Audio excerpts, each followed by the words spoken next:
ഇന്ന് നമ്മുടെ ബർത്ത്ഡേയുടെ day in my life ആട്ടോ, പ്രത്യേകിച്ചൊന്നുമില്ല. അപ്പോൾ അതേ കാലത്ത് തന്നെ ഞാൻ 4 മണിയായപ്പോൾ എണീറ്റ് നമുക്ക് ജിമ്മിലൊക്കെ പോകണ്ടേ. അപ്പോൾ അതുകൊണ്ട് തന്നെ ഞാൻ അടുപ്പ് കൂട്ടി വെള്ളമൊക്കെ വെച്ചു. അപ്പോൾ അതേ ഞാൻ എൻ്റെ ഡ്രിങ്ക് കുടിക്കുന്നുണ്ട് കേട്ടോ. അപ്പോൾ അത് ഞാൻ സെപ്പറേറ്റ് പിന്നെയാണ് ചേർക്കുക. ചൂട് തിളച്ചതിന് ശേഷം കേട്ടോ ലെമൺ ആഡ് ചെയ്യുക. അതങ്ങനെ കുടിച്ചു. അപ്പോൾ ബർത്ത്ഡേക്ക് പ്രത്യേകിച്ച് വിശേഷമൊന്നുമില്ല. പിന്നെ എന്നെ കാണുമ്പോൾ നല്ല വ്യത്യാസമില്ലേ, നല്ലോണം സ്ലിം ആയിട്ടുണ്ട് നമ്മുടെ ഈ ഹിപ്പിൻ്റെ ഏരിയയും വയറിൻ്റെ ഏരിയയൊക്കെ. അപ്പോൾ നമുക്കിന്ന് സാമ്പാർ വയ്ക്കാമെന്ന് വിചാരിച്ചിട്ടോ. അപ്പോൾ ഞാൻ വിചാരിച്ചു നമ്മൾ പാറുവിൻ്റെ സമയത്ത് വാങ്ങിച്ചിട്ടുള്ള ആ പായസത്തിൻ്റെ മിക്സ് കുറച്ചുണ്ട്. അപ്പോൾ അത് എടുത്തിട്ട് ഞാൻ കുറച്ച് പായസം ഉണ്ടാക്കി സാമ്പാർ വെച്ചു. അതുപോലെ തന്നെ ചോറും റെഡി ആയിട്ടുണ്ട്. ദോശ പിന്നെ ജിമ്മിന് പോയി വന്നിട്ട് ഉണ്ടാക്കാം. പിന്നെ ചേട്ടന് ഞാൻ അവിടെ ഫുഡ് വെച്ചു. ചേട്ടന് രാവിലെ തന്നെ വർക്കിന് പോകണമായിരുന്നു. അങ്ങനെ ഞാൻ വന്നിട്ട് ഫേസൊക്കെ ഒന്നും കൂടി വാഷ് ചെയ്തതേ നമ്മുടെ ജിമ്മിലേക്ക് പോകാൻ റെഡി ആയിട്ടോ. അപ്പോൾ ഇന്ന് അമ്മുമില്ല. അമ്മൂന് കഴിഞ്ഞ ദിവസം NCCയുടെ പരേഡൊക്കെ ഉണ്ടായിട്ട് ആൾക്ക് ഫുള്ള് കാലുവേദനയും. അമ്മ പിന്നെ കുറച്ച് ദിവസമായിട്ട് വന്നിട്ട്. അപ്പോൾ അതുകൊണ്ട് തന്നെ ഞാൻ ഒറ്റയ്ക്കാണ് ഇപ്പോൾ പോവാറ്. അപ്പോൾ അതേ ഹൈവേയിൽ നടന്നു പോകട്ടെ. അപ്പോൾ ഞാൻ മാത്രമേ ഉള്ളൂ, വേറെ വണ്ടികളും ഇല്ല, ആരുമില്ല. പിന്നെ ഉണ്ട് കേട്ടോ, നമ്മുടെ ജിമ്മിൻ്റെ അവിടേക്ക് വരുന്നവർ ഫ്രണ്ടിലും ബാക്കിലൊക്കെ ഉണ്ടാവും.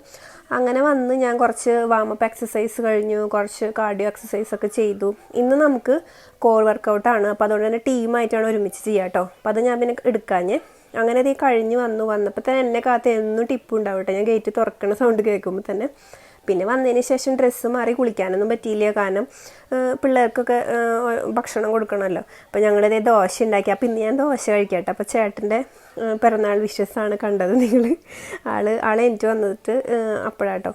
അതിന് ശേഷം ചേട്ടൻ പോയതിന് ശേഷം പാർക്കുട്ടീന് ഞങ്ങൾക്ക് എല്ലാവർക്കും ജലദോഷവും ഒക്കെ ഉണ്ട് കേട്ടോ. അപ്പോൾ അതുകൊണ്ട് തന്നെ ഞാൻ പാർക്കുട്ടീനെ തല കുളിപ്പിച്ചില്ല, മേല് കഴിച്ചിട്ട് അവൾക്ക് ഇതേ പായസം വേണമെന്ന് പറഞ്ഞിട്ട് കൊടുത്തു. ഞാനാണെങ്കിൽ ഇന്ന് പിറന്നാളല്ല, അതുകൊണ്ട് തന്നെ തല കുളിച്ചു. അതാകെ പ്രശ്നമായി കേട്ടോ.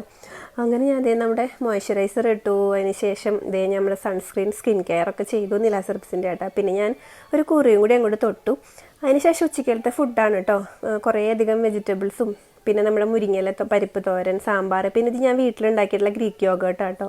നമ്മൾ വീട്ടിലുണ്ടാക്കിയതാണ്. ഞാനും ചേട്ടനും കഴിക്കാറുണ്ട് കേട്ടോ. അങ്ങനെ ഞാനപ്പോൾ ഫുഡ് കഴിക്കുമ്പോൾ ആദ്യം കുറേ സാലഡും കറികളൊക്കെ കഴിക്കുക, പിന്നെ കേട്ടോ ചോറ് കഴിക്കുക. പിന്നെ ഇതെനിക്കും പാറുവിനും അമ്മൂനും കൂടി ഞങ്ങൾ എടുത്തിട്ടുള്ള പായസം കേട്ടോ. ഞങ്ങളൊരു 1/2 കപ്പ് എടുത്തിട്ട് ഞങ്ങൾ 3 ആളും കൂടി കഴിച്ചു. പിന്നെ ചേട്ടനും പിള്ളേരും കൂടി എനിക്കിതേ സർപ്രൈസായിട്ട് ഒരു ബൊക്കെയൊക്കെ തന്നു. ചേട്ടനാണെങ്കിൽ അങ്ങനെ സർപ്രൈസ് തരാനൊന്നും അറിയില്ല, എന്നാലും പിന്നെ ആൾക്ക് ഭയങ്കര നാണൊക്കെ വന്നിട്ട് ആൾക്ക് എപ്പോഴും എൻ്റെ അടുത്ത് പറഞ്ഞ് ചെയ്യുന്നത് എപ്പോഴും ഇഷ്ടമായി. അപ്പോൾ അതേ കേക്കും കൂടി അവർ സെറ്റാക്കി തന്നെയായിരുന്നു. പിന്നെ വൈകുന്നേരം ആയപ്പോൾ ഞാൻ തല കുളിച്ചില്ല, എനിക്ക് പനിയായിട്ടോ. ബർത്ത്ഡേ പനിയിൽ മുങ്ങി. അപ്പോൾ ഇതാട്ടോ നമ്മുടെ കേക്ക്. ബ്രൗണിയാണ്, വേറെ ഒന്നല്ല. അങ്ങനെ ഞങ്ങൾ 4 പേര് മാത്രമായിട്ട് ഞങ്ങളുടെ ആ ഒരു സന്തോഷം ഞങ്ങൾ ചെറുതായിട്ട് ബ്രൗണി കട്ട് ചെയ്ത് ഞങ്ങളെല്ലാവരും കഴിച്ചപ്പോഴേക്കും പനി കൂടിയിട്ട് എനിക്ക്. അങ്ങനെ ഞാൻ ഇപ്പോൾ ഒരാഴ്ചയ്ക്കായിട്ട് ജിമ്മിലൊന്നും പോയിട്ടില്ല. അപ്പോൾ അത്രയുള്ള വിശേഷം.